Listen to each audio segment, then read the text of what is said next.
Be clear. There are sincere concerns and discrepancies regarding the Warren Commission pushing forward a narrative without all the facts and according to testimony of various witnesses omitting evidence.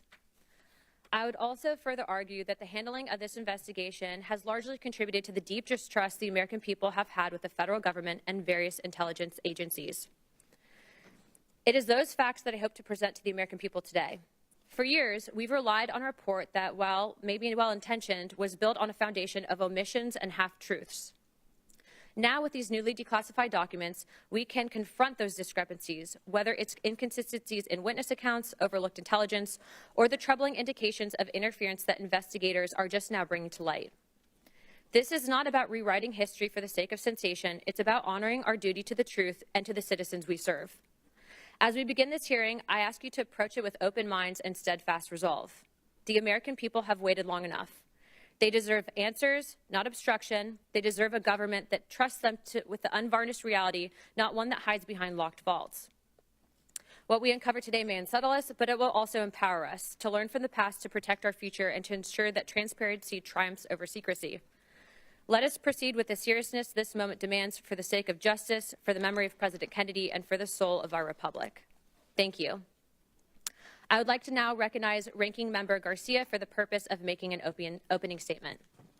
Well, thank you very much, Chairwoman Luna. Before I begin, I just want to just publicly first congratulate you on a, I think, tremendous effort, obviously, within the Congress and your support of new parents in the Congress. And I also want to recognize the hard work that many folks from our caucus as well participated in, but I think that was a very courageous step forward, so I want to just congratulate you on your success so far, and we look forward to the days ahead there. Now, I've been asked to serve as the ranking Democrat on this task force to ensure that we remain focused on transparency and have a focus on the truth. Now, declassification of historical documents and careful review of the research can always provide us new and meaningful information to the public on a variety of topics. Now, for this hearing, I do have some broad remarks about classification, but I want to start with, I think, really grounding us in who President Kennedy was and some facts about the president and his legacy. Now, we know that President Kennedy's assassination was a defining moment in our history and a genuine trauma for millions of Americans and people across the world. It has been, of course, an object of interest for decades. It's also a very human tragedy. President Kennedy was a son, a father, a brother, and a husband, and we should never lose sight of his family, and they're having to revisit this moment over and over again, as of course it's an important moment in American history. And I also don't want to lose sight of President Kennedy's legacy. President Kennedy stood proudly for American leadership. He fought for values all over the world. In the face of Russian threats, he told the free people of Europe that he stood with them, and he told the world, of course, over and over again, that America would stand for peace and for justice. And I want to read a quote that he said that America would, quote, pay any price, bear any burden, meet any hardship, support any friend, oppose any foe to assure the survival and the success of liberty, end quote. We know he founded the Peace Corps, USAID, and his patience and restraint guided the world through the Cuban Missile Crisis. He reminded us that, and I quote, civility is not a weakness, and sincerity is always subject to proof, end quote. Of course, he broke barriers with our nation's first Catholic president, and in an inaugural address, he reminded us that we all have the power to abolish poverty as a single important mission of the United States and the world. He believed in service, he believed in government, and that government could achieve big things. He also, of course, fought for everyday things that Americans cared about. He fought for unions. He fought for federal workers to organize. He increased the minimum wage. And he laid the groundwork for the Civil Rights Act and called upon Americans to address the moral crisis of racial injustice. President Kennedy was actually the president that coined the phrase, a rising tide lifts all boats. It's a vision of the world, of course, where we all work together to make the country a better place for everyone. And I do not want to lose sight of his legacy in today's hearing or in any future conversations about this, of course, horrific moment in American history. His values are values that motivate us all to this day. Now, I also share the chairwoman's interest in transparency, and in transparency in a variety of topics. We've worked together on various issues that relates to UAPs, other declassification issues, and we know that in the past, the government has overclassified documents. We think that is a known fact that we should all agree on. This has been a bipartisan priority and discussion for decades. Now, in the past, we've had the House Select Committee, of course, the JFK Records Act, and releases of records, including the most recent, of course, tens of thousands of pages that were recently released. We know that today our federal agencies obviously have in the past obscured information and key facts from the public for too long. Overclassification at the expense of transparency is something we should all take seriously, but also note that it's incredibly serious and a delicate subject. Now, the CIA and the FBI, to be clear, particularly from this period of time in history, were deeply flawed institutions. To be clear again, the CIA and the FBI routinely overclassified documents in many instances, not just on the subject of President Kennedy and the assassination, but in multiple other subjects as well. And so I think it's important that we understand that, particularly during this period of time, there was an overclassification of documents on a variety of subjects. So it's of course responsible that we stick to facts, that we don't speculate, but certainly also allow new information to come into this hearing and for the public. It's important that we recognize that this process and safeguards do exist for a reason, and I hope our witnesses today will focus their testimony on information which is grounded in facts, in truth, and they provide this task force with more information. I hope that we have an informative and respectful hearing, and I yield back. Thank you, Chairwoman. Thank you, Mr. Garcia. Thank you, Mr. Garcia. Our witnesses today are Mr. Oliver Stone. Mr. Stone is an Academy Award-winning director and has directed more than 20 feature films, including JFK in 1991.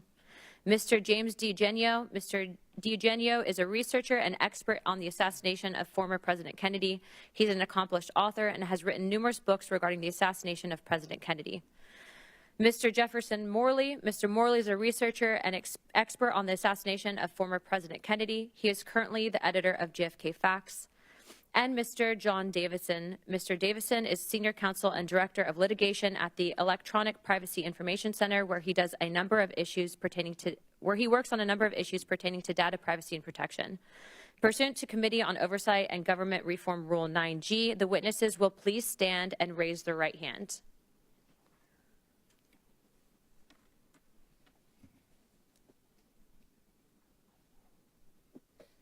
Do you solemnly swear or affirm that the testimony that you're about to give is the truth, the whole truth, and nothing but the truth, so help you God? Thank you. Let the record show that the witness answered in the affirmative. The task force certainly appreciates you for being here today, and we look forward to your testimony. Let me remind the witnesses that we have read your written statements, and they will appear in full in the hearing record. Please limit your oral statements to 6 minutes. As a reminder, please press the button on the microphone in front of you so that it is on and the members can hear you. When you begin to speak, the light in front of you will turn green. After 5 minutes, light will turn yellow, and after 6 minutes, you'll get gabbled. I now recognize Mr. Morley to give an opening statement. Thank you to all the task force, the House Task Force on Declassification. It's an honor to testify before you. It's a solemn responsibility to report on the disturbing new revelations that have emerged from the newest JFK files. And it is a grave matter to assert that CIA officers were culpable or complicit in the death of a president. So I want fact checkers to have all the evidence that I'm used to support my testimony today. I speak with the benefit of 3 decades of reporting on the JFK story. My first article on the role of the CIA in the events that led to the assassination was published in the Washington Post 30 years ago this week. As I pursued this story, I practiced the tried and true techniques that I learned at the Post. Knock on doors, get 2 sources, follow the money, start with the cover-up and proceed to the crime, and always ask the question, what did they know, and when did they know it? I did not start with a conspiracy theory, and I did not go looking for a smoking gun.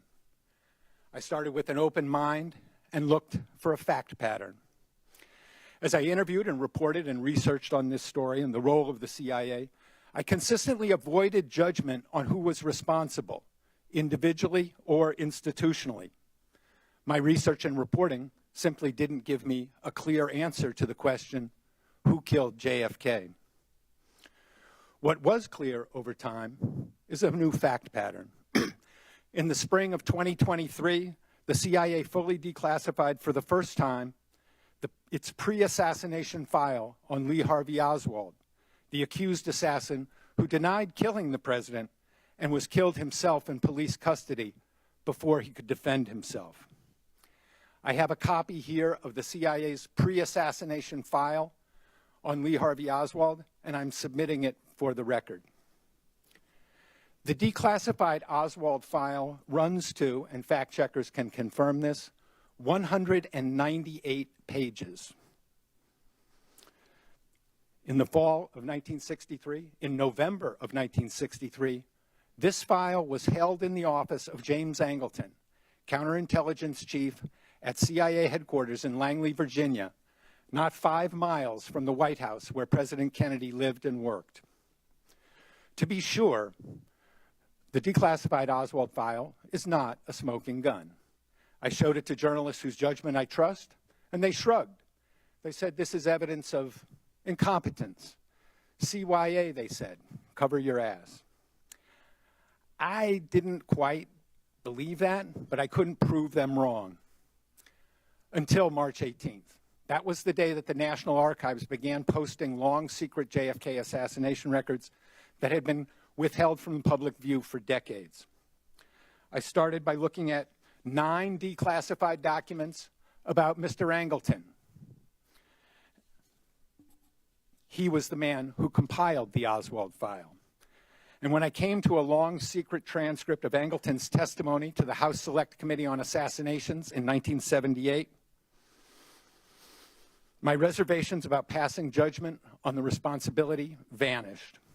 One newly declassified passage showed that Angleton had lied under oath about his surveillance of Oswald's correspondence while he lived in the Soviet Union from 1959 to 1962. And that, for me, was a tipping point. The transcript, which the CIA withheld from public view for half a century, confirmed a disturbing fact. James Angleton is the 3rd senior CIA officer known to have lied under oath about what they knew about the alleged assassin Oswald before JFK was killed. The first was Deputy Director Richard Helms. He lied to the Warren Commission in May 1964 when he said under oath the CIA had only, quote, minimal information about Oswald before JFK was killed. 198 pages of information cannot be truthfully described as minimal. The second CIA officer who lied was George Joannides, chief of the Covert Action Branch of the Miami Station in 1963. His agents in the top-secret AMSPEL program generated propaganda about Oswald's pro-Castro activities both before and after the president was killed.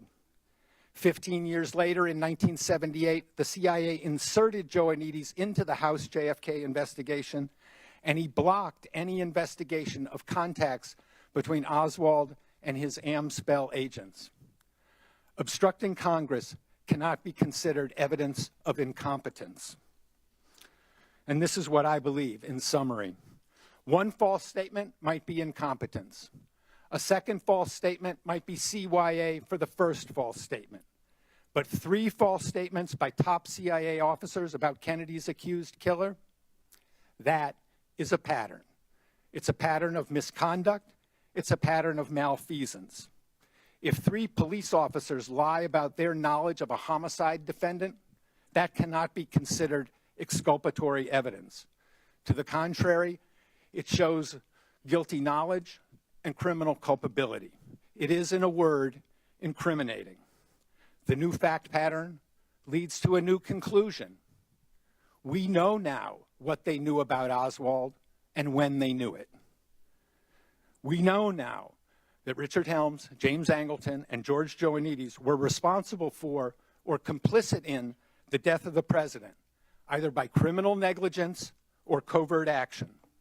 My recommendations to the task force are 1, secure and release the personnel file of George Joannides, and 2, ask the CIA to provide a public statement answering the question, Why did these three men lie to JFK investigators? The answers will help fulfill the task force goal, the president's goal, and the people's goal of full and complete JFK disclosure. Thank you. I now recognize Mr. Stone for an opening statement.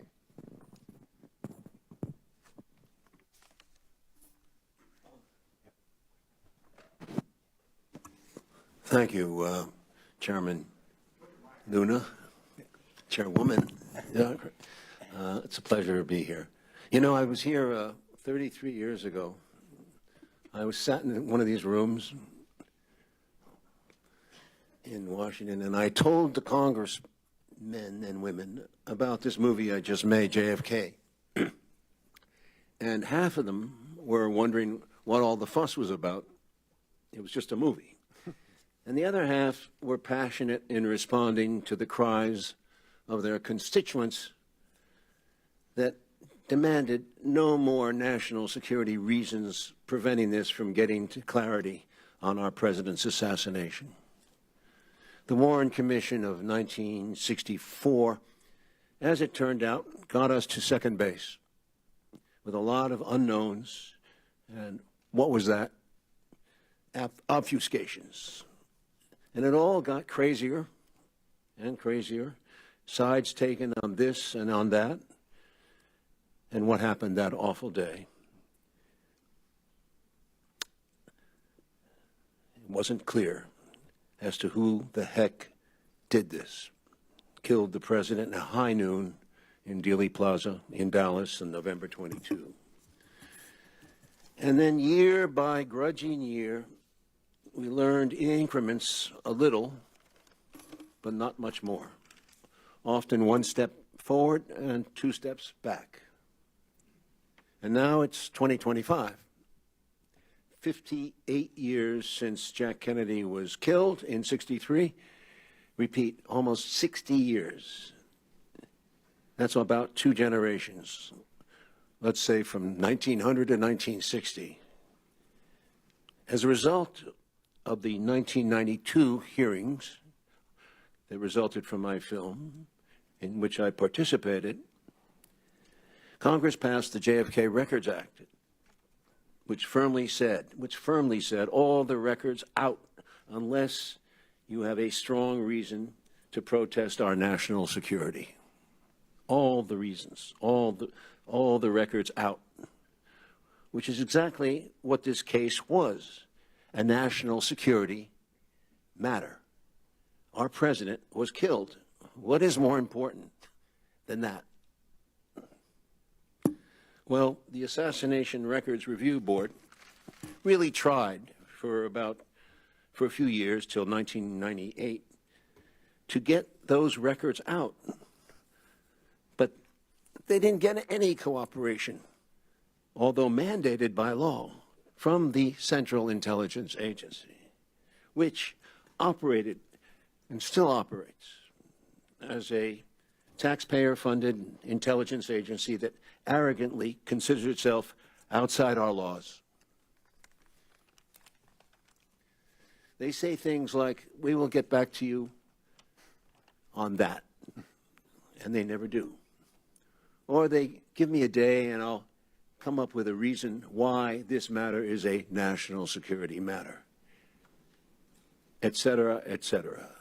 Nothing of importance has been revealed by the CIA in all these years, although we know from other records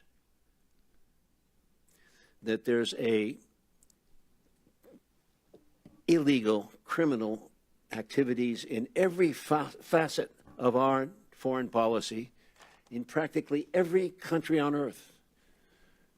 Just to begin, Cuba, Vietnam, Indonesia, Egypt, South America, the Middle East. We could write a whole separate history of our country from the viewpoint of the countries.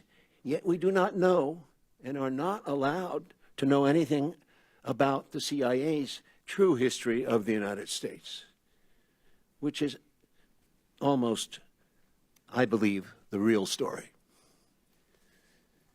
There are many people, some in this room today, who do care and remember the details and the clues. There are real people alive with the integrity of a true detective, like that of the fictional detective Sherlock Holmes, willing year by year to track this cold, cold case, to not so much prove it or debunk it, but essentially to know if this so-called democracy of ours has a foundation or a future, a meaning or a purpose for our country, to mean something more than its wealth or its military might, to the people here and all over the world who loved President John Kennedy, who know he really wanted peace in our time. And by that, he said clearly in one of his greatest speeches, not a Pax Americana enforced by American weapons of war, but a genuine peace. A peace he described so beautifully that we could all share in because we all live on this planet.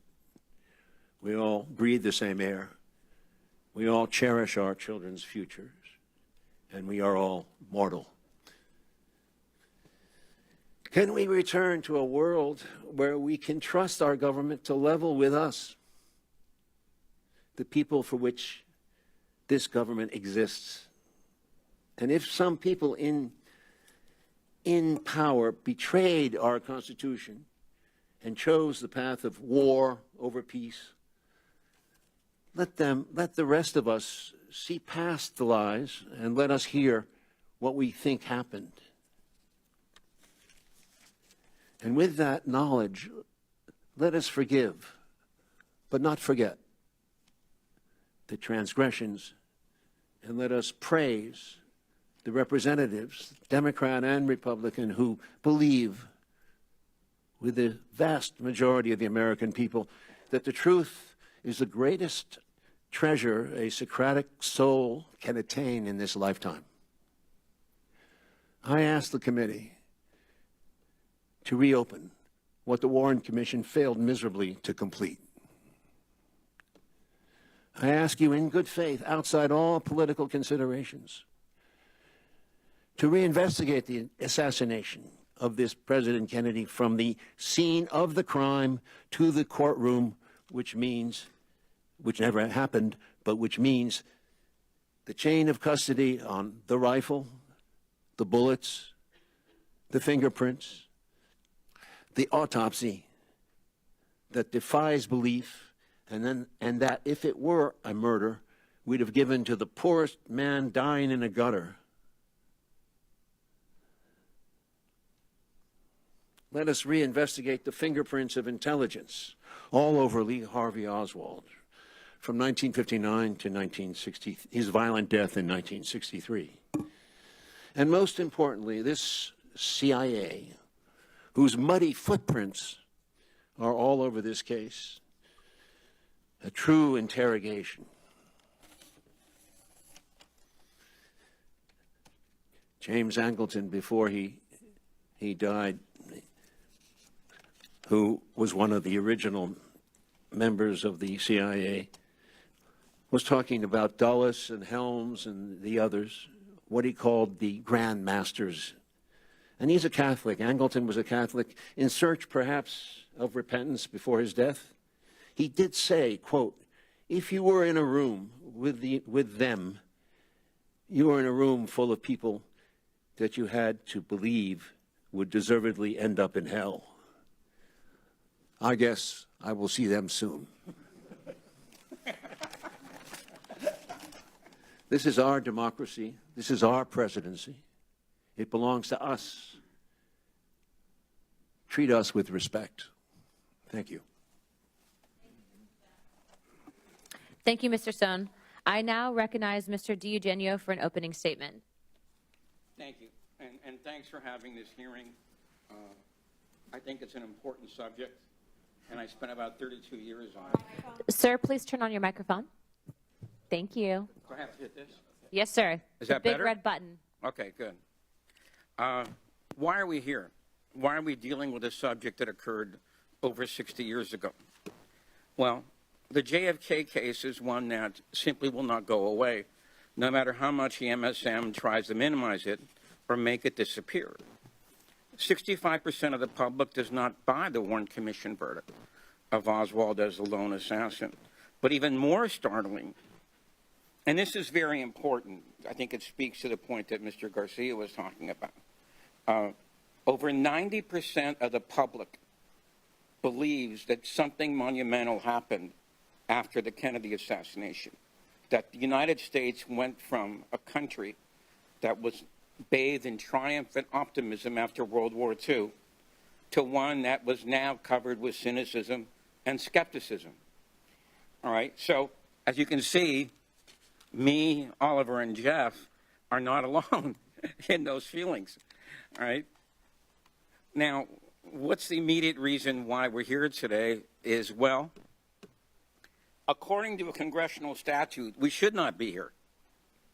And I'm sure you're aware of this, because the JFK Records Collection Act said that in October of 2017, everything on the Kennedy case should be declassified, no matter what. And President Trump actually talked about this about a week and a half before it was supposed to be done. And he said he was looking forward to doing this. And by the way, if you know the statute, he was the only one who could stop it from happening. So on the day this was supposed to occur, he was visited by some higher-ups in the intel community. And under their, I believe, unwise advice, he reversed what he had said. He did declassify some documents, but not all. But before anybody jumps on me, I don't want to say that this is a partisan issue, because President Biden was pretty much the same thing, all right? And some would say, like my friend Andrew Eiler here, that he might have been even worse on this subject. Now, during the last presidential campaign, candidate Trump was reminded of this reversal. It was not by the MSM, of course. It was by two independent broadcasters, Joe Rogan and Andrew Napolitano. And I think this was the impetus for him to sign the executive order, which he did. And to his credit, he added the much-ignored King case and the RFK case. Now this committee has decided to back that executive order up, which I think is salutary. So hopefully we will now see the final documents on the JFK released over 60 years after his assassination, and hopefully the beginning of an excavation on the RFK and the MLK cases. It's a cliche, but it's true. Secrecy is the enemy of democracy. It's the enemy of the Republican form of government. And an misinformed or uninformed public cannot make good decisions. And a compliant press helps cushion the public from that fact. And this process leads to a loss of belief in both the government and the media. And you can examine every poll out there, okay, and they'll tell you that. When President Kennedy took office, 75% of the public believed in what the government was saying. By the 90s, it was down to 19%. All right? The biggest year drop was the year the Warren Commission was issued. All right? Now, from the beginning, the FBI and the CIA, as these two gentlemen have mentioned, have refused to divulge all the information they have had about the murder of President Kennedy. And I want a popular example, which I'm sure everybody here is familiar with. I'm sure you're all familiar, because it actually made it into the MSM, about the Schlesinger memo. This was the memo written by Arthur Schlesinger at JFK's request to do a top-down reorganization of the CIA, because he believed that he was deceived and lied to about the Bay of Pigs invasion. All right? Now, I'm sure you also know that that was censored. About two of the most important pages were censored by the CIA, okay? these dealt with a very important subject, which is the control of the State Department by the Central Intelligence Agency. That many of these State Department employees overseas are not really State Department employees. They are really CIA guys undercover. And Schlesinger cited the Paris office, all right, which is very important because these guys are trying to overthrow de Gaulle at the time, and JFK gets on the phone with the ambassador and says, look, I don't know what these guys are doing half the time. Okay, so I don't even know if we're involved with this covertly or not. All right, and he was trying, and Schlesinger's memo was trying to get control of that. Now, my friend Andrew gave me, it's bad enough that the 2 pages were cut, but the CIA version of the Schlesinger memo, and you should all know this, the CIA version of the Schlesinger memo cut it by 60%, all right? And of the remaining pages, about 40% of those pages were totally redacted. And this is what I mean. How can you be an informed person when you don't even know this stuff? You know, when you have a first gatekeeper, in this case the Central Intelligence Agency, keeping you from the wishes of what JFK and Arthur Schlesinger were trying to do, all right? All right. Now, any attorney, which I'm sure we have some here, and any investigator will tell you that you cannot conduct a full investigation unless you have the whole case file. Well, here we are in 2025 still looking for the end of that case file, you know, on the JFK case. Now, let me relate in closing 2 episodes from the last attempt of getting all these documents out there. This is which I'm sure you're familiar with, the ARB, the Assassination Records and Review Board, which my friend here said lasted from 1994 to 1998. When the board had its first meeting with the CIA, they flashed a memo on the wall, and they said, we're going to declassify this unless you have a humdinger of an excuse. All right? And the CIA liaison said, well, I don't have anything right now, but give me a couple of minutes and I'll think of something. This is what these guys have gotten away with. This is what they're used to. Now, when the FBI came in for their first meeting, the review board did the same thing. You know, unless you give us a great excuse, we're going to declassify this document. The CIA liaison came in the FBI liaison came in with a lawyer. The FBI liaison was so shocked, he turned to the lawyer and said, can they really do that? And the lawyer said, yes, they can. All right? So this is the kind of arrogance that you're going to be dealing with. All right? So I really hope that people will learn from the past, learn from these experiences. You got a difficult road ahead of yourselves, and I congratulate you on trying to change things. The FBI and the CIA should not have the last word on JFK's murder. You should. Thank you, sir. I'd like to now recognize Mr. Davison for an opening statement. Chairwoman Luna, Ranking Member Garcia, and members of the task force, thank you for the opportunity to testify today about the privacy, transparency, and accountability issues raised by the recent release of documents from the President Kennedy Assassination Records Collection. My name is John Davison, and I am the Director of Litigation and Senior Counsel at the Electronic Privacy Information Center, or EPIC. EPIC is an independent nonprofit research organization established in 1994 to protect privacy, freedom of expression, and democratic values in the information age. As this task force knows well, the assassination of President Kennedy was an event of surpassing historical and political significance, one that has engendered more than 60 years of investigation, analysis, and debate. Today's hearing highlights the critical role that open government laws, and in particular the JFK Records Act, have played in informing that discourse. As the Supreme Court has written, open government laws are one of the key mechanisms for holding the governors accountable to the governed. With that in mind, Congress has rightly established a robust array of public disclosure requirements for federal entities, including the Freedom of Information Act, the Federal Advisory Committee Act, and the JFK Records Act. Having spent decades to secure the transparency of government records, EPIC firmly supports the objectives of the JFK Records Act and the fulfillment of its disclosure mandate. But given that many federal records contain sensitive personal information, Congress has also made it clear that government transparency must be balanced with the protection of privacy.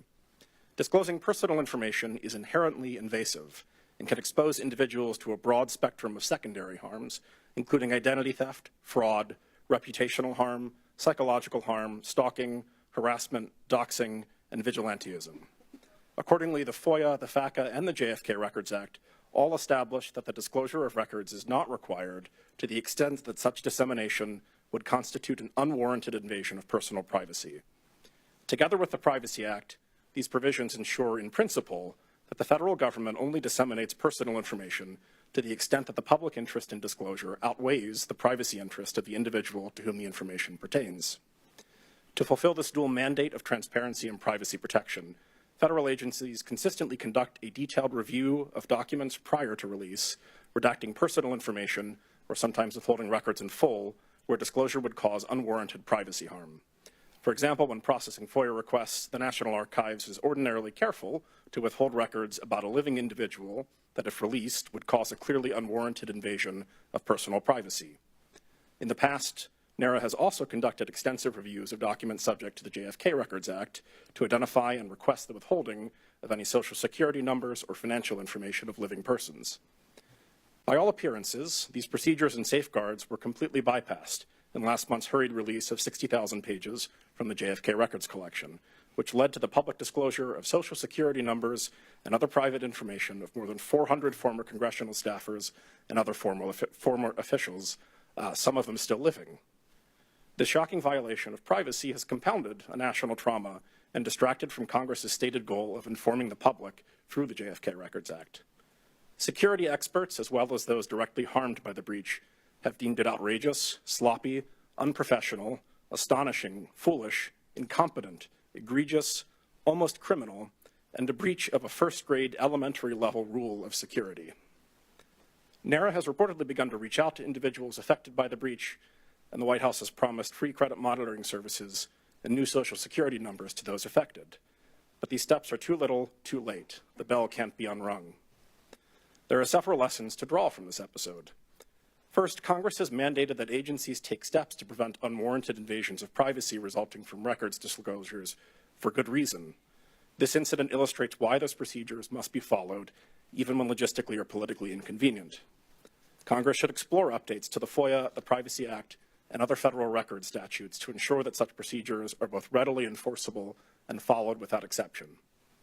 Second, while prompt disclosure of public records is essential, fire drills that make it impossible to ensure the redaction of sensitive personal information are a threat to privacy and to the public. Although it is difficult to see how any agency could have completed an ongoing review of 60,000 pages within the 24 hours abruptly allotted, this incident serves as a reminder of the need to adequately fund public records offices throughout the federal government to ensure that they can carry out their weighty and growing responsibilities in a timely fashion.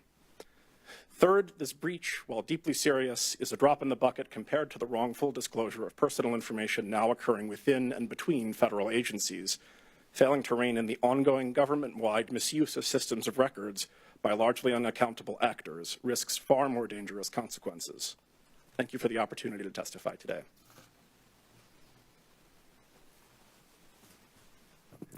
Thank you, sir. I now recognize myself for some questions. Mr. Morley, why do you say that the Oswald file was sitting on the desk of James Angleton a week before the assassination? Can you really prove that? Yes, I can. In the Oswald file, on page 254 and on page 275, you'll see a routing slip on 2 FBI reports about Oswald. And on November 15th, 1963, and November 14th, 1963, you'll see the initials JAR on the routing slip. That stands for Jane Atherton Roman. She was the liaison officer for Mr. Angleton. So when she signed for those 2 FBI reports, we have proof positive that they were on Mr. Angleton's desk. Are you saying that the 3 men, Angleton, Helms, and Joanides, plotted to kill the president? No, I am not saying that. I'm saying that they were engaged in covert activities related to Lee Harvey Oswald that have never been disclosed. And that's the imperative for the task force, to obtain those records of that secret operation.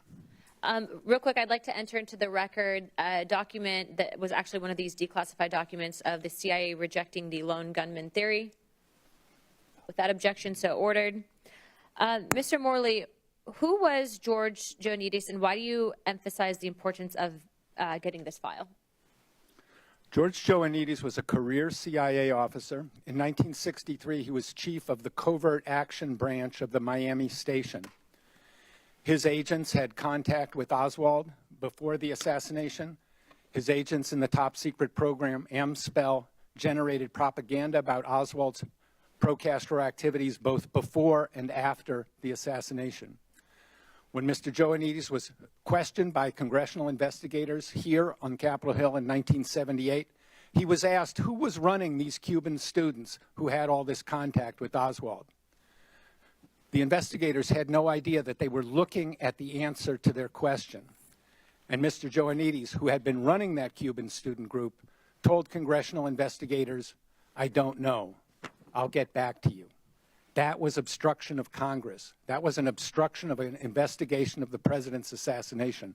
His records have never been fully released by the Central Intelligence Agency, and they obviously should be. Mr. Morley, you actually had written an article specifically addressing a whistleblower that had reports at the CIA, potentially showing information that Oswald was in Mexico City. Can you speak more to that? I was approached a few years ago by a man who had worked inside the CIA, had a very high security clearance. And in 2018, he came to me and said he was concerned that there was a JFK assassination document that he had read while he was working at the CIA, and he was afraid that it would never become public. The man was taking considerable legal risk by talking to me. He was talking about classified or potentially classified information. So I published his story last year without his name, which is not something that I usually do. I don't like stories with anonymous sources, but I felt that it was important to get out, and he felt it was important too. I have spoken with him, and he says he is willing to come public and tell his name under his own story with assurances that he will not face legal retaliation. I hope that's something that can be arranged in the near future. Thank you. Mr. Stone, if you could for a moment, you had mentioned earlier about some anomalies in the autopsy. Would you be able to speak to that? I have about a minute and 19 left. One of the things that we did in our documentary, JFK Revisited in 2021, was show as much as we could about the autopsy, including the fact that there are 40 people still alive, as far as I know, who witnessed at Parkland and at Bethesda a large gaping wound in the back of President Kennedy's right head, indicating a shot from the front that blew out the rear of his, and they all point, if you look, there's a picture, they all point to the same place on camera, right here, in the back of his head. That's one very disturbing point. Additionally, there's a lot of inconsistencies in what was seen and done. The tracking of the bullet, the concept of a magic bullet, which deserves a lot of deserves your re-examination. And I think Jim is more expert in this than I. If I can point to him, he's my researcher. Well, thank you. I'm sure that will be in the next line of questioning. I'd like to now recognize Mr. Garcia for 5 minutes. Thank you, Madam Chair. Thank you again to our witnesses for all of your testimony. Just want to run through a few questions that might bring some clarity on some of the opening statements. And I do want to just recognize also and restate the concerns that we should all have about overclassification over the last few decades, especially when it came to the CIA and the FBI. Mr. Morley, I know you didn't say this explicitly in your testimony. I just want to clarify. I think it's good for the record. Now, we know that your research, of course, is very focused on what the U.S. government knew about Lee Harvey Oswald. I think you made that also very clear. You believe Lee Harvey Oswald fired the shots who killed President Kennedy. Is that correct, sir? He was not solely responsible for the president's... Oh, the microphone. No, I don't believe that President Lee Harvey Oswald shot President Kennedy. I don't think the evidence supports that. You don't think the evidence supports that he fired the shots? He might have fired a gun. He was not the intellectual author of the president's death. Okay, and I wanted to clarify, because I think the firing of the shots, I just wanted to clarify that you do believe that he fired the shots. No, I don't. Okay, That has not been determined by the evidence. Okay, well, I wanted to just get you to clarify that. Now, I want to also just say a few points. You, Mr. Morley, you have said that the CIA was not forthcoming with Congress in past investigations, correct, sir? Yes. Okay. I know you have said that you also you have said that CIA counterintelligence was also either new information or could have been responsible in some sort of broader plot. Is that correct, sir? Correct. Okay. But you have said, I think, just to correct what you said, you have said, though, that there is no direct evidence as of today that the CIA committed the assassination. Is that correct? I would say that the fact pattern that has emerged in last month shows culpability or complicity in the president's death. But no direct evidence. Is that correct, sir? We have very direct evidence of the CIA's surveillance of Oswald. No, I'm not asking about that. I agree with you, sir. I mean direct evidence that the CIA is connected to the assassination. All of these events connect the CIA to the assassination. And I understand that, sir. I'm just telling you my interpretation of what's been presented is that I have not seen direct evidence. I'm not saying, by the way, that that the CIA or the FBI haven't been involved in a variety of covering up information in the past. We know that to be true, but I just want to make sure that I'm very clear that I have not seen direct evidence yet. Okay. Thank you. I want to just recognize again, the overclassification issue is an issue, and I appreciate that clarification. I also think it's important that we're very clear with the public that no one should be defending the CIA or the FBI, particularly from this period of time. I think they were involved in very questionable practices, not just on this issue, but on a variety of issues. So I understand that. I want to also just note that we should follow, of course, the facts wherever they go. Mr. Morley, in the run-up to this hearing, I know that there was some public reporting about this video that has been referenced. It's never before seen video of the shooting. That video itself is not a secret. I mean, JFK researchers have known about this video for a few years. Is that correct? For decades, yes. Okay. And the film is not definitive about Oswald's whereabouts at the time of the incident. No, it is not. Okay, and it's not regarded as overly important by serious JFK researchers. Would you agree with that? Correct. Okay. And it has never been a factor in major analysis in the causes of JFK's assassination. Is that also correct? Not in mine and not in any of the researchers I work with. Okay, thank you. And I think it's important to clarify that because I think there's a lot of speculation and interest in the video, but I think we should be very clear about what the video actually is. Also, I know as it relates to the rollout of the JFK files, it also included a lot of, I think, personal information. And Mr. Davison, I just want to turn to you for a minute. One of my concerns, of course, has been that a lot of personal information was actually released and has actually caused harm to certain folks. Can you just kind of speak to some of the concerns about the way that was released? That would be helpful. Sure.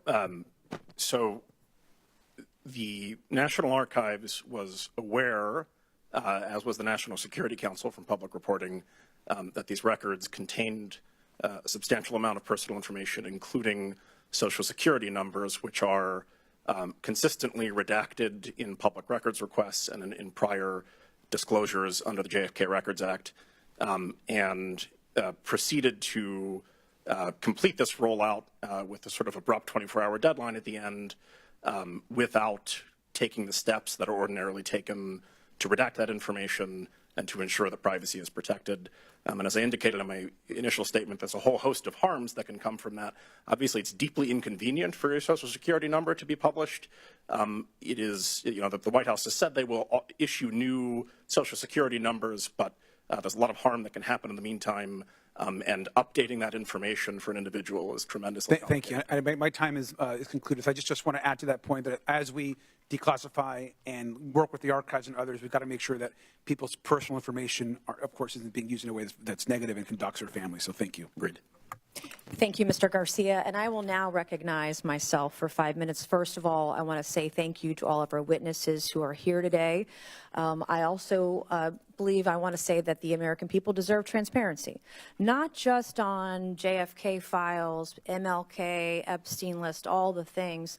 I also want to say I'm grateful to President Trump for keeping good on his promise for transparency. This is a man who literally also took a bullet for his country. And I agree with you, Mr. Stone, on your testimony and your opening statement. Giving our country, giving our democracy meaning and a purpose for a nation. And that, to me, personally means getting to the bottom of the truth, getting the truth out of whatever three-letter agency is hiding information, whether it's from Congress, whether it's from the American people.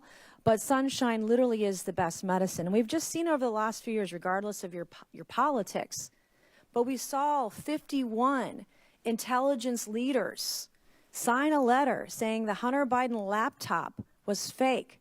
Turns out that was a cover-up. We saw a presidential candidate and Donald Trump spied on by the political opposition. We saw Biden's health care, his health. The previous administration lied to the American people about the president's health. They called his falling down cheap fakes.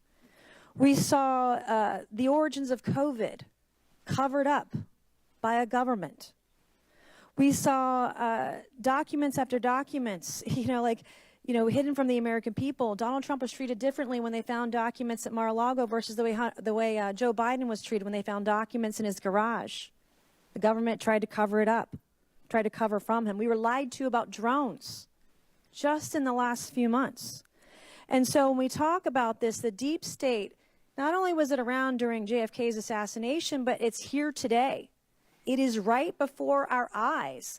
And they are doing this in real time with regards to the Epstein list, which the government still has not released today. And the American people deserve to know who rich and powerful is on that list and who the government is covering up for.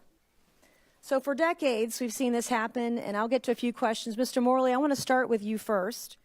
You said, according to your testimony, in asking what did the CIA know and when did they know it, what do you think that is? What is the answer to that question?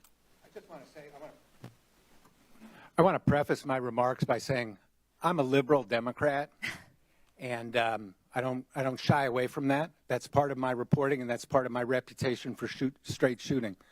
What did the CIA know about Lee Harvey Oswald, and when did they know it? Mm-hmm. A whole lot. 198 pages worth of information were on the CIA's desk when President Kennedy left for Dallas. So that foundational fact should guide us in understanding what happened. So who do you think fired the shot? I don't know. You don't know, but you don't believe it was Lee Harvey Oswald? Oswald was not the intellectual author of Kennedy's death, even if he fired a gun that day. Who do you think was the intellectual author of Kennedy's death? Kennedy's enemies high in his own government is as specific as I can be based on the available evidence. Mm-hmm. Probably CIA and Pentagon. How long had the CIA been surveying Lee Harvey Oswald before the assassination attempt? 4 years. 4 years. And what are some of the highlights of the CIA's pre-assassination file on Lee Harvey Oswald? They started reading his mail on November 9th, 1959, and they intercepted a number of letters between him and his mother. Those letters were forwarded to James Angleton in the summer of 1962. In the summer of 1963, Oswald attempted to infiltrate the CIA's favorite Cubans in New Orleans. He was arrested. The FBI sent reports on Oswald's arrest to Angleton's staff. They knew that he had attempted to infiltrate a CIA-funded group, that he had been arrested.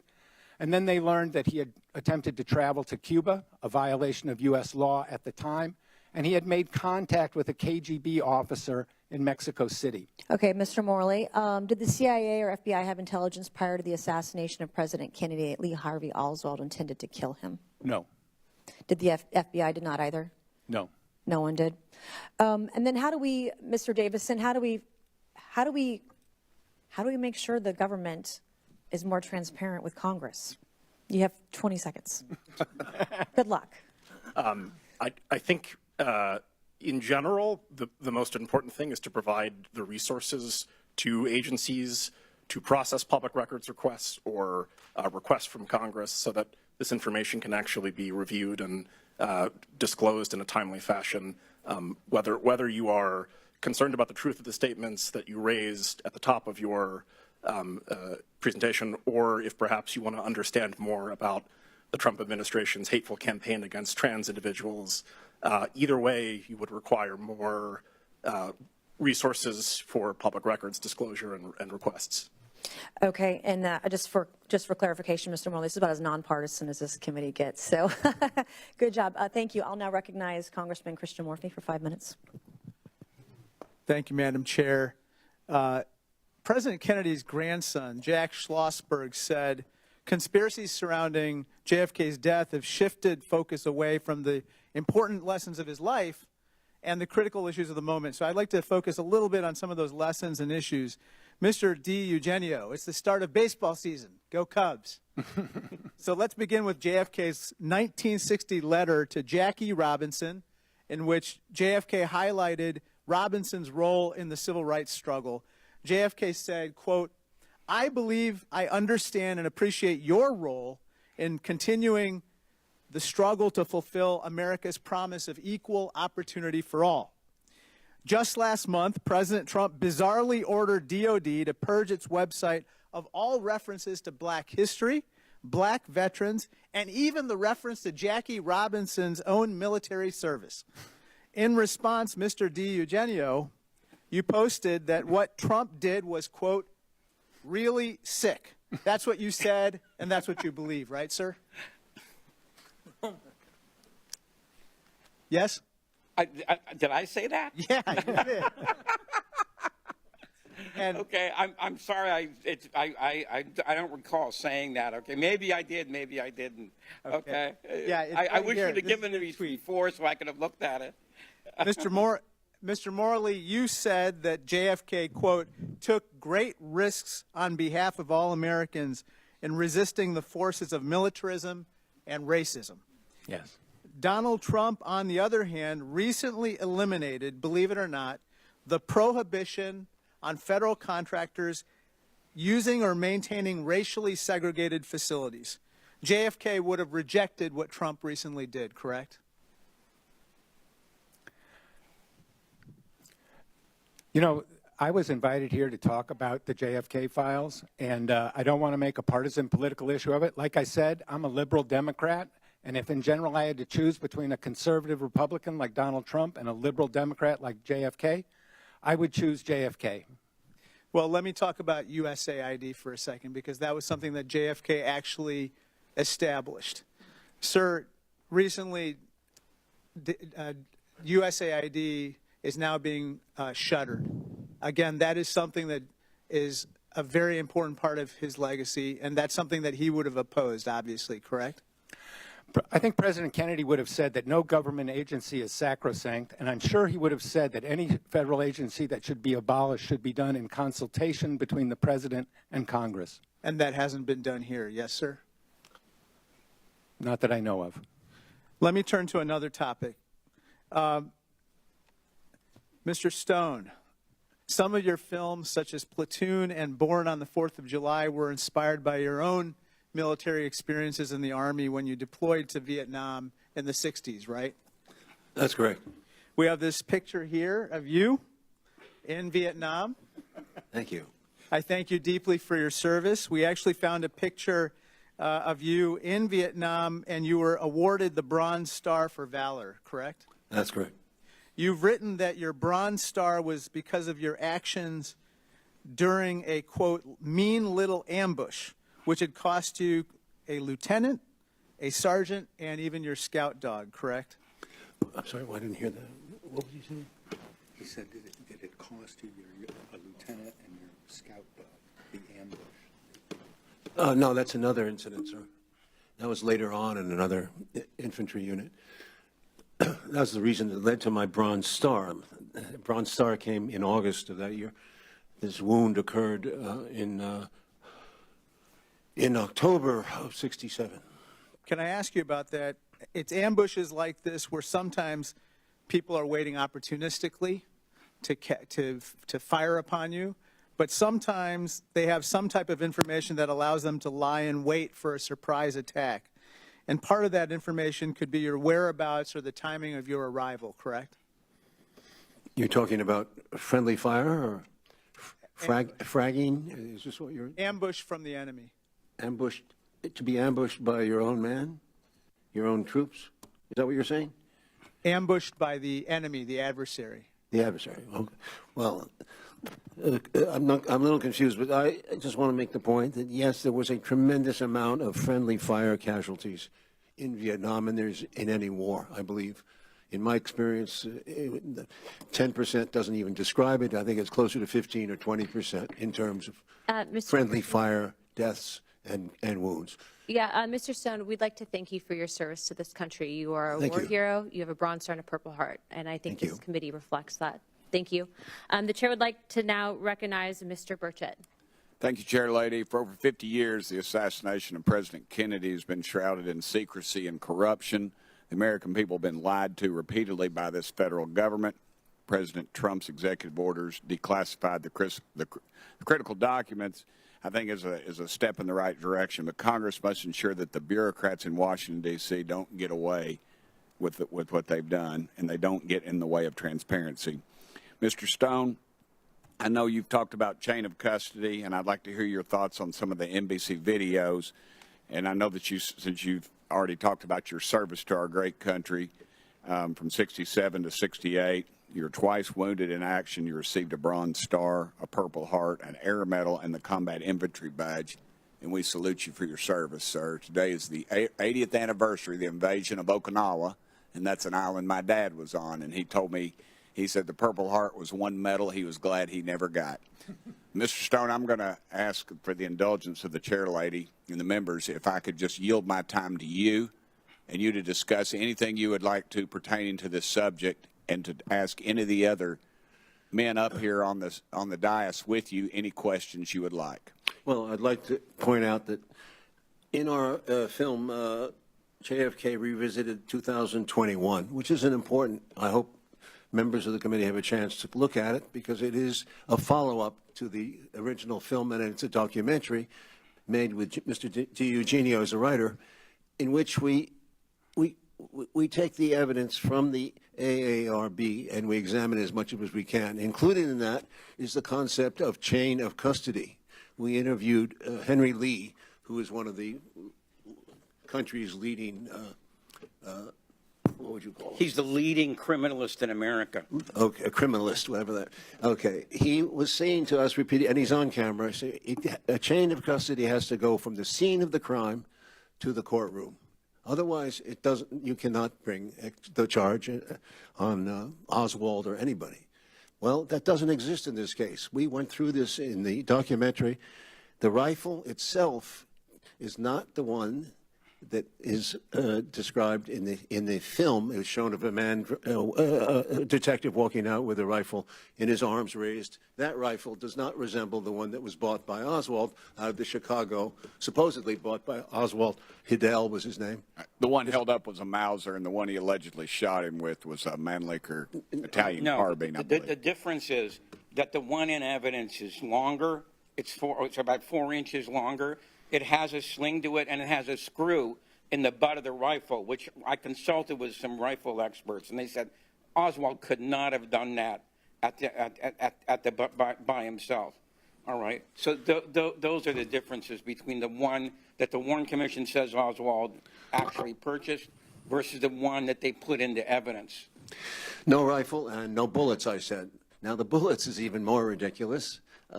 As you know, there's been a long amount of controversy about the CE-399, the so-called magic bullet, which came out apparently undamaged after wounding seven or eight wounds. We don't have a chain of custody proving that those bullets were ever used. So those are not, they do not match the ones at the 6th floor that were pictured. And that's the bullet that was found on the gurney, correct? Beside one of the bodies? Yes, except we don't know which gurney it was found on. Okay? And then if you go to the chain of custody from, well, let me use this as an example. According to the evidence, all right, That bullet was turned over to the FBI at 9:20 that night. Okay, well, here's the problem. Frazier, who was the FBI ballistics expert, had the bullet at 7:35. How on earth can you have a bullet that hasn't been delivered into the White House? Because that's where the exchange took place. So that's one of the big problems. And I could go on for 2 hours on what's wrong with CE 399 as a piece of evidence. I don't think any district attorney in the United States would even try and submit CE 399 because it would blow up in your face. Concerning the medical that he mentioned, in the House Select Committee volumes, Volume 7, page 37, you will see a quote saying that the witnesses at Bethesda did not see this blown out back of the skull, which the witnesses at Parkland Hospital saw, which is strongly indicative of a shot from the front. All right? Well, this is what happened. When the ARB declassified all the medical files from the House Select Committee on Assassinations, that turned out to be a lie, because as many people at Bethesda saw this blown out back of the skull as saw it at Parkland. There's, I think, 21 and 21. So you have a grand total of 42 people. Can 42 people all be wrong? You know? I mean, that just defies imagination. 435 people are often wrong, but that's Congress. Thank you, Mr. Burchett. Ms. Lee, you're now recognized for 5 minutes. Thank you, Madam Chair, and our Ranking Member Garcia for convening today's hearing, and thank you so much for the witnesses for being here. I don't want this task force to get drawn too far down the conspiracy theory rabbit hole when we convene these hearings, because the reality of the CIA's past action is troubling on its own. This dump of documents alone showed evidence of illegal surveillance, break-ins, overstepping of authority. We've even got specific instructions on how to wiretap, including how to use certain chemicals to create markings on phones to tip off spies. But we already knew this was happening. We knew that the CIA committed human rights abuses and illegally surveilled people, which is why the work declassifying these documents is so important. We've got to have transparency, right? So that we can learn to do better, so that we can hold agencies accountable. But being reckless with this sensitive information is also not the way to do it. Declassifying documents around the assassinations of President Kennedy and Martin Luther King Jr. is a serious matter, and we owe it to the American people to get it right. Unfortunately, the rollout of documents we've seen so far has been sloppy and rushed. The release didn't really give us a smoking gun, but it did produce a plenty of collateral damage. Trump's actions have jeopardized the safety and security of hundreds of former congressional and federal employees by releasing their social security numbers and personal information to the public. And for what? To score political points by rushing the release. Many of the people whose personal information has been exposed are rightfully afraid about their identities being stolen and about threats to their personal safety. And people identified in the documents are already being forced to get new social security numbers at a time when President Trump is literally dismantling the agency that administers them. Mr. Davison, President Trump ordered the declassification and release of tens of thousands of pages within 24 hours. Do you think that that was problematic? And if so, why? Thank you for the question. It was. Going back to January, there, of course, was the executive order requiring the disclosure of all the records in the collection. My understanding is that the process was playing out, that the archives was conducting the review it needed to determine what few bits of these records needed to be redacted to protect, among other things, the privacy of individuals whose information was contained therein. And then that process was short-circuited. And despite awareness at the National Security Council and the archives that the disclosure of these records would cause tangible privacy harm, the rollout was conducted without redactions all the same, leading to the situation where, you know, hundreds of social security numbers have been disclosed, creating a quite scary and alarming situation for those whose numbers were implicated, who now have to rush to place freezes on their credit accounts, if they're issued new Social Security numbers, to update all of that information with all of their various accounts and creditors and so forth.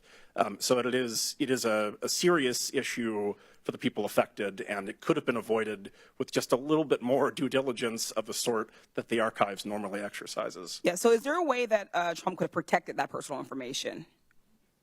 Is there a way that the president could have protected that information? Yeah, by going through the ordinary process of reviewing these documents and dictating that these particular Social Security numbers and other sensitive financial pieces of information would not be disclosed with the records. Certainly, thank you. Mr. Morley, as someone who's read through all of the documents, do you think that the documents could have been better organized so it was more accessible to more people? I want to say that the release of the Social Security numbers and other personal information was unprofessional, reckless, careless. I'm the vice president of the Mary Farrell Foundation, which sponsors the largest online archive of JFK, RFK, and MLK records. And I was authorized by the president to release this statement about the Social Security numbers.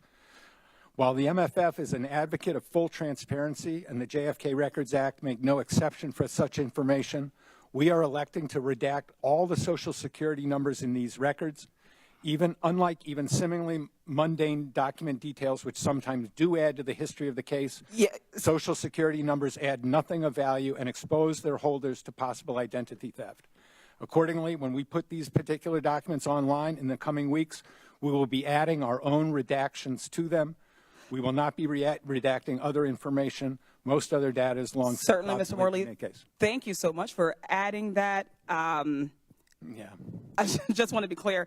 An open and transparent federal government is essential for public trust, and declassification is a good thing. There is a way to do this. It is important that we are not sloppy, that we are not rushing things, that we are not doing things in just a haphazard way, as we've seen with so many things that DOJ and the administration has touched. What we want is for this information to be out. We want people to understand the past. Our agencies, the CIA, we need to do it right. With that, I yield back. Thank you very much. Without further ado, I'd like to recognize Ms. Boebert for 5 minutes. Thank you, Madam Chair. Thank you to our witnesses for being here today. Hopefully we can stay on topic for the rest of this hearing. We seem to be wrapping up pretty close here. Mr. Stone, you wrote a book accusing LBJ of being involved in the killing of President Kennedy. Did these most recent releases confirm or negate your initial charge? Being involved in the assassination of President Kennedy. No, I didn't. In the film, if you look closely, there's no such statements. No, I didn't. If you look closely at the film, there's no. It accuses the President Johnson. Okay. Of being part of a complicit in a cover-up of the case, but not in the assassination itself, which I don't know. What do you think that he was complicit with? Yes, sir, I'll get to you. The cover-up? Well, how about, for starters, appointing Alan Dulles, the head of the CIA, who was fired by Kennedy, to the commission itself, to the Warren Commission, and he goes to almost every meeting, and he's pretty much in charge of the Warren Commission from the beginning. Alan Dulles. That's part of the evidence that points to President Johnson's either incompetence or involvement. Mr. Morley, I think you had something to add on that. I think you're confusing Mr. Oliver Stone with Mr. Roger Stone. I haven't stated it yet. Sorry. It's Roger Stone who implicated LBJ in the assassination of the president. It's not my friend Is that what Oliver all the whispers Stone. were there? I may have misinterpreted that, and I apologize for that. But there seems to be some alluding of, like you said, incompetence or some sort of involvement there on the back end. And so sorry, I'm going to move on. Mr. Morley, I would like to talk more about the CE 399 and this file. I want the American people to know what's in there, that what was recently released, how that lines up to this, and how we could get more clarity there. I'm not familiar with the number that you mentioned. Mr. D. Are you talking about Commission Exhibit 399? Yeah. Okay. I yield my time to Jim. All right. I have more questions for you too, Mr. Okay. Morley. Commission Exhibit 399 has a very wild trajectory, which I think any person familiar with ballistics, you know, would question in the first place. Then the second place is it has a very, very dubious chain of custody. All right, from it was first captured at Parkland Hospital. Tomlinson and Wright, who worked there, turned it over to the Secret Service. Then the Secret Service turned it over to the FBI. Any investigator would want to interview Mr. Wright because he was the security guy who turned over the bullet to the Secret Service. Well, Wright was not interviewed, and there's a good reason he wasn't interviewed. When Josiah Thompson was writing his book, 6 Seconds in Dallas, he interviewed O.P. Wright, who was the director of security at the at Parkland Hospital. And he said, yeah, I'm the guy who gave the, and Thompson put up a picture of CE 399 in front of him. And Wright said, they say that's the bullet that I turned over to the Secret Service? And he said, yes. And he says, no, I did not turn over that bullet. And he opened up the drawer, okay, and because he was in charge of the whole security thing, and he pulled out a bullet and says, this is the kind of bullet that it wasn't a hunting round, okay, all right? And so he said, and he was, by the way, he was so stupefied that after the interview, he chased Thompson down the hallway. And he said, are you sure that's the bullet I said, that they said I turned over? And he said, yes. And he just shook his head. You know, I can't believe, he couldn't believe it. Thank you. I would love to go into that deeper. But Mr. Morley, before my time is up, why do you believe that the CIA was surveilling Lee Harvey Oswald in the years before JFK's assassination? And what methods did the CIA use in this surveillance? One of the documents that was released last month revealed that when Angleton put people on the list for intercepting their mail, his purpose was to approach them to be a contact or a source. So I believe that Angleton, when he put Oswald under mail surveillance, was considering using him as a contact, as a source. The means of surveillance that were used were first mail surveillance, and then Oswald came under photographic surveillance, wiretap surveillance, and contact with CIA-funded groups. Thank you. Madam Chair, I yield. I now recognize Ms. Crockett for 5 minutes.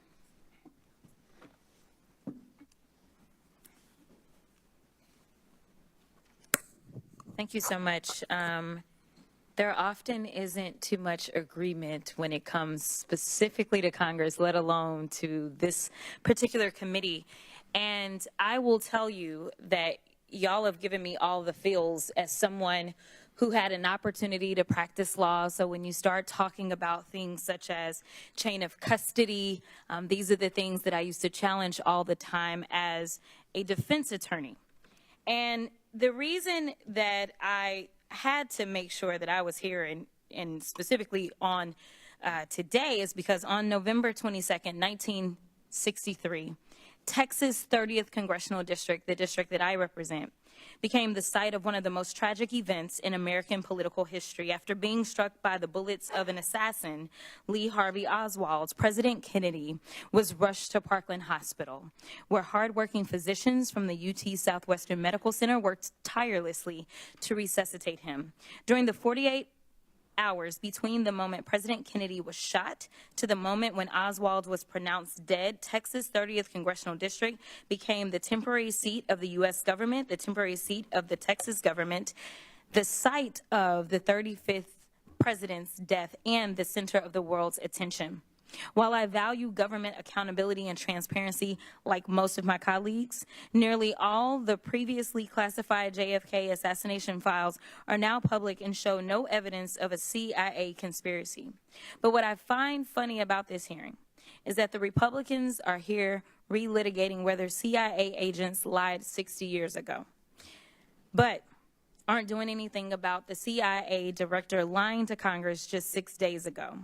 We should be having a hearing on the fact that the unqualified Secretary of Defense and other senior Trump officials were carelessly discussing classified military plans over an unsecure Signal group chat And instead of providing oversight over the administration's handling of classified information, the Republicans have spent a week trying to convince the American people that the military plans were not classified. So instead of giving a platform to conspiracy theories, and let me be clear, there are holes. I don't want y'all to think that I don't think that there are holes. But when we're looking back, we need to look back so that we can look forward and hopefully do better. So that is why I am bringing us to present day.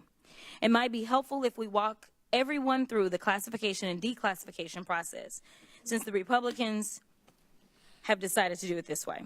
Federal law defines classified information as, quote, information or material requiring a specific degree of protection against unauthorized disclosure for reasons of national security. Federal law also defines disclosure as, quote, communicating, providing, transmitting, transferring, conveying, publishing, or otherwise making available. Congress has long enacted classified information laws that forbid the disclosure of classified information. Separately, Executive Order 13526 puts in place a uniform system for classifying and declassifying national security information. According to the executive order, classified information includes the following, quote, military plans, weapons, systems, or operations, intelligence activities, including covert actions, intelligence sources or methods, and foreign relations or foreign activities of the United States, including confidential sources. Under the, quote, general responsibilities provision of the executive order, quote, heads of agencies shall ensure the agency record system are designed and maintained to optimize the appropriate sharing and safeguarding of classified information and help facilitate its declassification, not to mention that it's also illegal under federal law to destroy classified documents and information. So this administration is breaking law by discussing classified information over unsecured channels and breaking the law by destroying the evidence of the conversations. We wouldn't be able to have today's hearing if the CIA destroyed the records associated with the assassination of President Kennedy.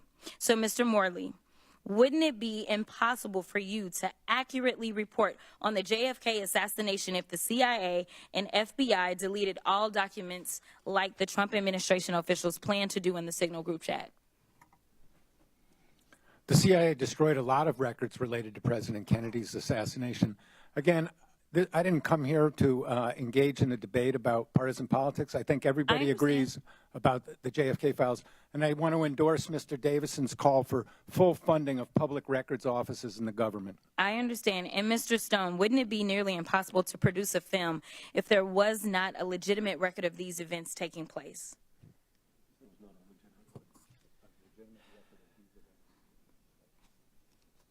Well, that's a very good question. Not really.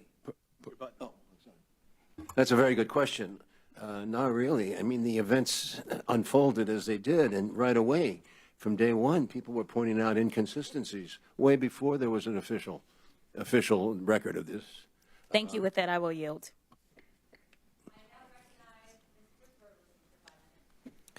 Mr. Morley, Mr. Stone, Mr.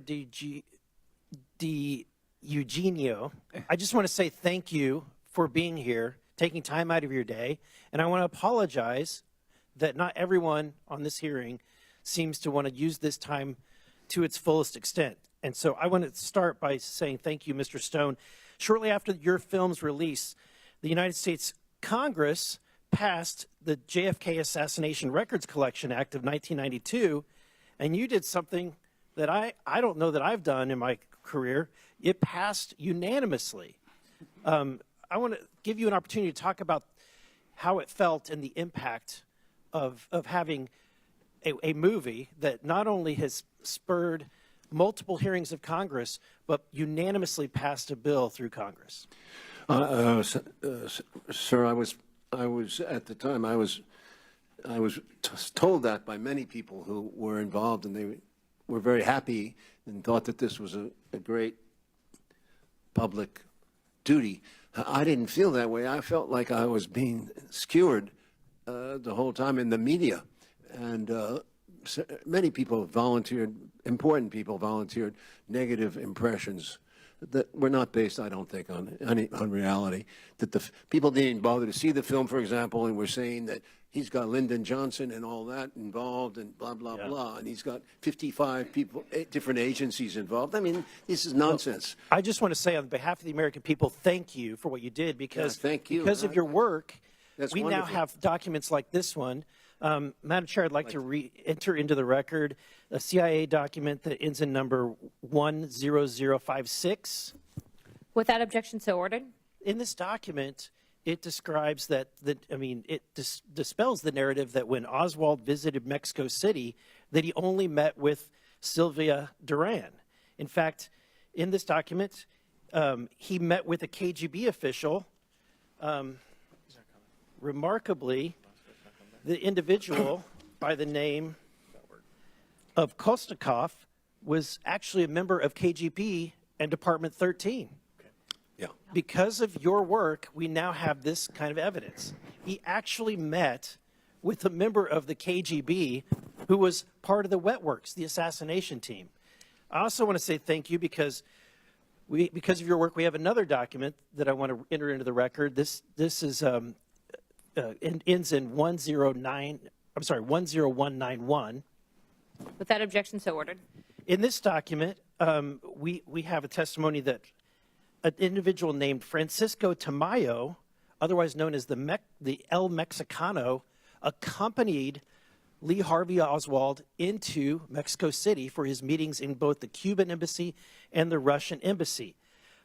Mr. Stone, I'm shocked that this narrative has only really been something that we've seen only in the last few years. You would think that the Warren report would have reported the fact that Oswald had met with a KGB individual in the Department 13 of, basically the assassination division, and that he was accompanied by an individual known as El Mexicano that later an FBI report indicated that this individual, El Mexicano, was captured in Venezuela for attempting to assassinate another individual. Mr. Morley, I want to ask you about Mr. Angleton. Who is Mr. Angleton?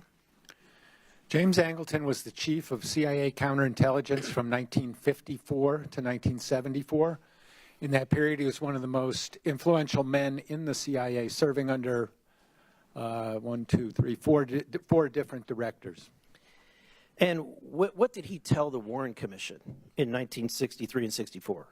When the Warren Commission came asking Angleton for information about Oswald's visit to Mexico City, Angleton wrote a memo or told his aides that he wanted to, and this is a quote, wait out the commission.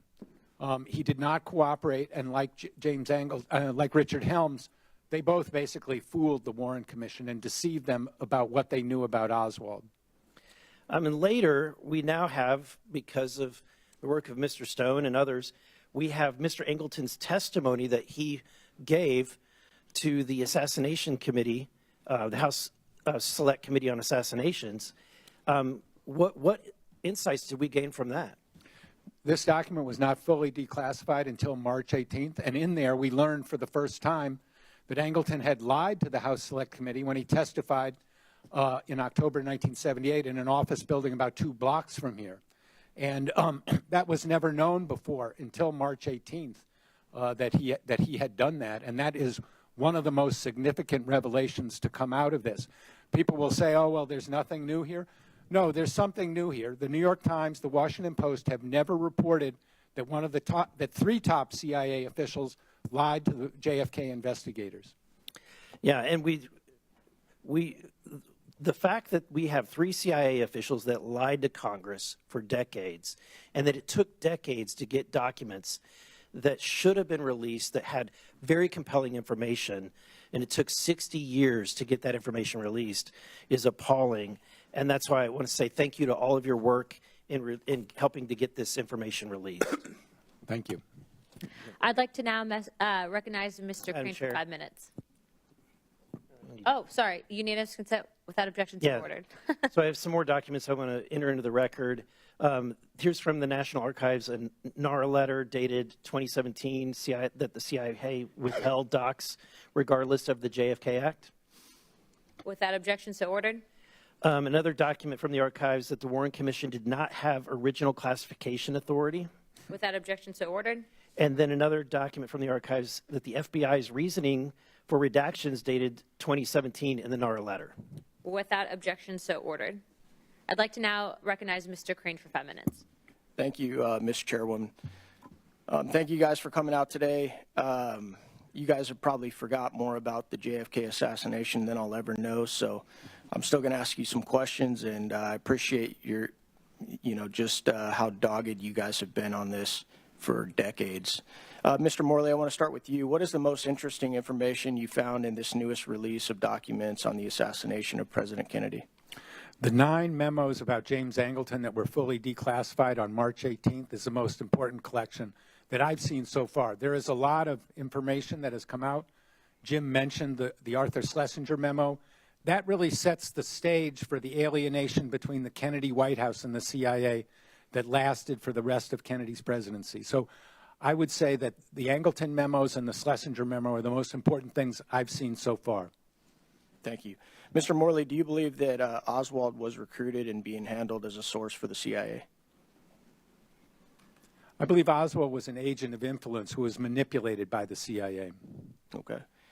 And as I was going through some research, one of the things that I found interesting, and please correct me if I'm mistaken here, any of you guys on the panel, but Mr. Underhill, who was a CIA agent himself, who apparently left D.C. the days after the assassination in a hurry, Gary Underhill then confided in a friend that a clique within the CIA had assassinated Kennedy. He also told his friends that he may need to leave the country and that he feared for his life. Mr. Underhill was then found dead 6 months later.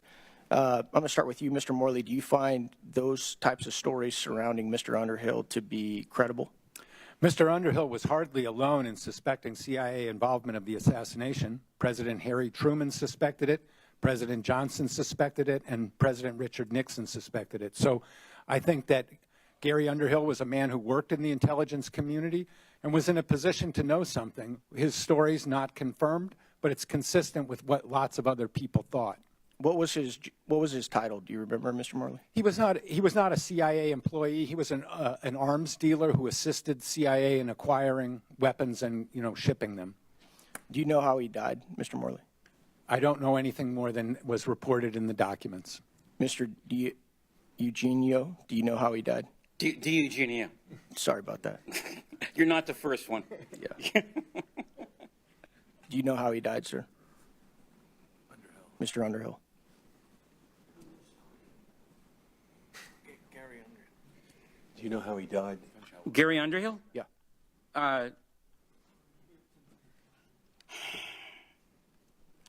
Gary Underhill his body was discovered by his friend Asher Burns, who was a magazine writer at the time. And the door was open, ajar a little, and Burns entered the room, and he thought Underhill was sleeping. But as he approached the body, he saw that there was a hole, a bullet hole in his head, all right? Asher Burns was so disgusted by the investigation that came after that he didn't even want to talk about what had happened. But one of the things about the Underhill death is that for him to have taken his own life, the gun was in the wrong hand. Okay? All right? So that was one of the most puzzling things, about that particular case. Underhill has been, I believe, very much ignored, by a lot of people. And I'm glad that this memo finally got out there. Thank you, sir. Mr. Morley, are you familiar with Michael Franchese, who is a capo for the Colombo family? I've appeared with him twice on the Piers Morgan show. That's all I know. Okay, thank you. He claims that the mob was involved in this hit since the deal between the Kennedys and the mob was broken after the election. Do you find that to be credible? I think Mr. Franzene's contention that the organized crime role in President Kennedy's assassination is very clear, and he said that it was common knowledge among the crime bosses who he dealt with that their role in the assassination was to eliminate the chief witness, Lee Harvey Oswald. Mr. Franzene said that both times when I was on Piers Morgan with him, and I believe him. Thank you. This question is more based on the future, or I should say the present day. After 2 assassination attempts of President Trump within the last year, and the little that we now know about Thomas Crooks and Ryan Ruth, do any of you guys on the panel believe that we are seeing history repeat itself? No. Mr. Stone? I express my own surprise that so little do we still know about Mr. Crooks and the other assassination attempt. So I would see similarities here. Thank you. I'm out of time. I yield back. Thank you very much. I'd like to now recognize Mr. Gill for 5 minutes. Thank you, Chairwoman Luna. According to Pew Research, trust in the federal government has plummeted from 74% in 1958 to 22% in 2025. That's a trajectory that is utterly unsustainable and in the long term incompatible with democratic self-governance. Unfortunately, a lot of that decline in trust is justified. The JFK assassination the JFK assassination happened over 60 years ago, and we still don't have all of the facts about what happened that day. Mr. Morley, thank you for being here, and thank you for all of your work that you've done on this. Do you believe that the CIA is in compliance with President Trump's executive order to declassify and release the JFK files? No, there are important records that have not been provided, like the personnel file of George Ioannidis. I should also note that as we go through these records, there are still redactions in some of these records, and not a huge amount, but we have not had full compliance either in producing all the records or in completely releasing all the records that were redacted. And for the record, how many of the JFK files has the CIA released since the executive order was issued? The figure of 80,000 pages is accurate as far as we can tell, and that's information from several thousand documents. Are those from the CIA specifically? Most of the records that were released last month, about 80% of them were from the CIA. Okay. And how many documents do you believe the CIA still has that either haven't been released or are overly redacted? Since we haven't seen them, it's hard to put a number on it, but I would put the number in the hundreds. Okay. Hundreds of documents. Hundreds, okay. And you are one of the foremost researchers on this topic. In your opinion, since the Warren Commission, has the federal government been forthcoming with information related to the JFK assassination? No. All of this information could have been released a long time ago. By law, all of it should have been released 8 years ago. So the attitude of obstruction and obfuscation from the CIA started on November 22nd, 1963, when CIA officers started lying about what the CIA knew. And that attitude, unfortunately, has continued to the present day. And we've had several congressional investigations related to these files. During those inquiries, in your estimation, do you believe that any FBI, CIA, or other government officials have lied under oath or deliberately misled investigators? In my remarks, I identified 3 of them who definitely lied. It's beyond reasonable doubt. Counterintelligence Chief Angleton, Director Helms, and Branch Chief George Ioannidis. Mm-hmm. And given the amount of uncertainty that we have related to these files, do you believe that there's information that we'll never know about because, for instance, maybe the information has already been permanently deleted or the figures involved have died? I'm actually optimistic that we can get to the bottom of this matter. We have a new attitude on the part of the government. We have President Trump's executive order, which strengthens the existing mandates of the JFK Records Act.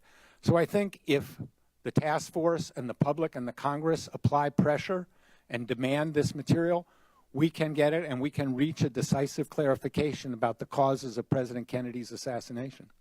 Thank you, and I'd like to yield the balance of my time to the chairwoman. Thank you very, very much, Mr. Gill. Mr. Stone, I'd like to ask you specifically, in talking with you earlier, you mentioned 3 women that were witnesses that had their testimony testimonies omitted by the Warren Commission in regards to seeing Oswald in the book depository. Can you speak to that a little bit, please? Yes, it's a very interesting piece of information that we put into our documentary, JFK Revisited. It came out of the AAR. It came out of the ARRB, or it came out from...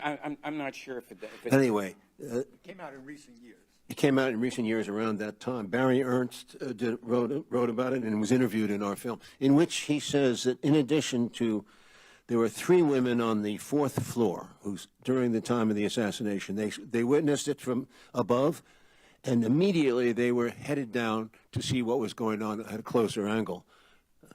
2 of the women went downstairs quickly. The 3rd woman, Dorothy Garner, who was a supervisor, an older woman, watched them go down the stairs. They were down, all this happened within 30 seconds. Oswald was if he was on the 6th floor, which I sincerely doubt, had to be a track star to store the weapon, to run across the floor and go down those same stairs, and appear as he did to Marion Baker in the 2nd floor lunchroom. All of this was highly unlikely, and I think that should be addressed. 2 of the women are still alive. No, Victoria Adams passed away. I think Sandy Stiles is still alive. The Garner, it's called the Stroud document, and it has Garner's testimony in it. All right. This was discovered by writer Barry Ernst in 1999 as a result of the ARB. All right. And it turned out that the Texas Attorney General, Stroud, had talked to Garner, the supervisor, and sent this information to the Warren Commission in the summer of 1964. But you won't find it in any of the Warren Commission volumes, even though it's a kind of important piece of evidence, because Garner said that, she never saw Oswald on the stairs, and the 2 girls went down before the policeman and the supervisor, Roy Truly, came up. So it's very hard to believe that Oswald was tearing down those stairs, and this woman never saw him. Mr. Stone, sorry, lots of Oswald today. Mr. Stone, one of my last questions for you before we wrap up this hearing. Would you recommend that the task force send a letter requesting NBC make a clear copy of the film? Certainly, that'd be very interesting. Mr. D. Eugenio and I saw a film of a potential Oswald watching the motorcade go by, which means that he was downstairs at the time of the shooting, and that would be very interesting to see. We couldn't say for sure that was Oswald, but it's a man who looks like him. So I think it would be a very good idea for the task force to subpoena NBC, which has the original film. Yes, they supposedly have the original. Yeah. They have the original film. They've refused it twice to be shown. Yes. And if this task force could easily get that, and the American public should have a right to judge for itself who was standing there. First of all, I would like to thank our witnesses for being here today.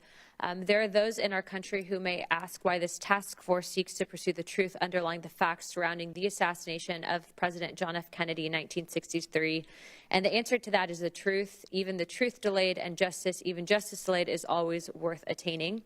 And the men and women who have sought answers regarding the assassination of the American President John F. Kennedy for all the world to see have been obstructed and hampered by our own government for over 60 years.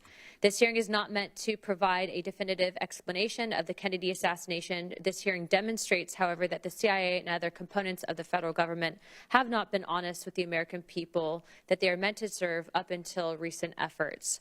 And the American people must hold these agencies accountable, and they can. I've invited Mr. Stone, a filmmaker, to this hearing because he did just that, motivating Congress in the 1990s to pass a law that began the declassification process.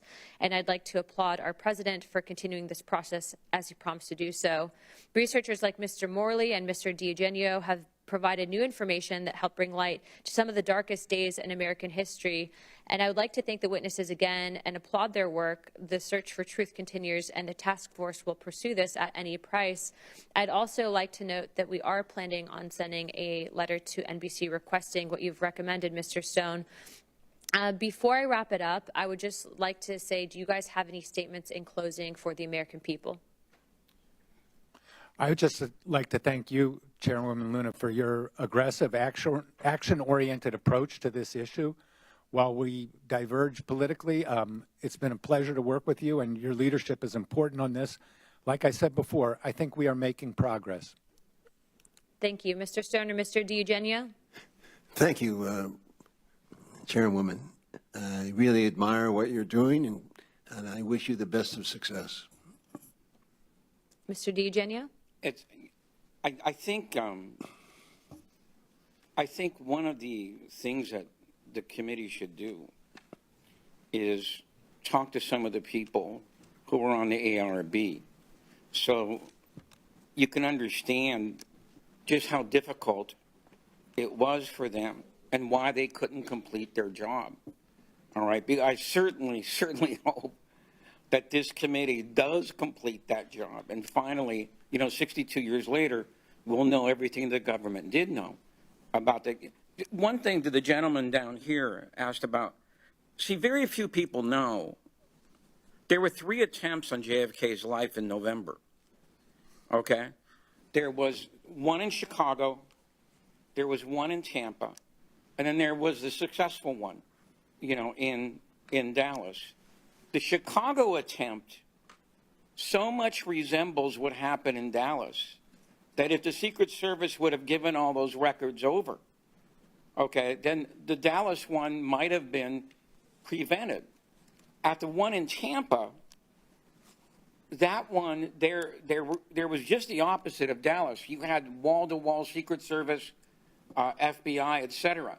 And Kennedy was so happy that he got away, that he stayed after at the Floridian Hotel and insisted on shaking hands with every single officer that was involved in that attempt, all right?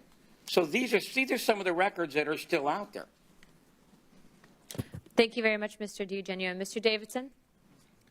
I'll just thank you again for the opportunity to testify and to encourage the task force again to take all steps possible as this process moves forward to ensure the protection of the privacy of individuals who are named in these records and to ensure that federal public records offices have the resources they need to provide valuable public information to the public in a timely fashion. Absolutely. I know that, although I do not speak for this administration, that I know that everyone is well aware of the Social Securities and working to the best of their ability to ensure that those people are taken care of.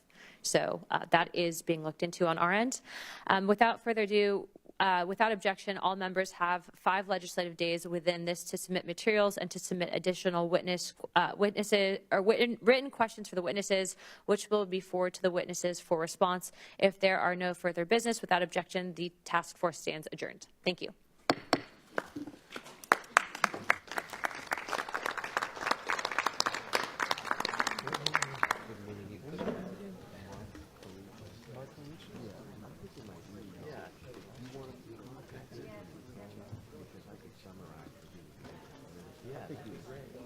If anything ever comes up.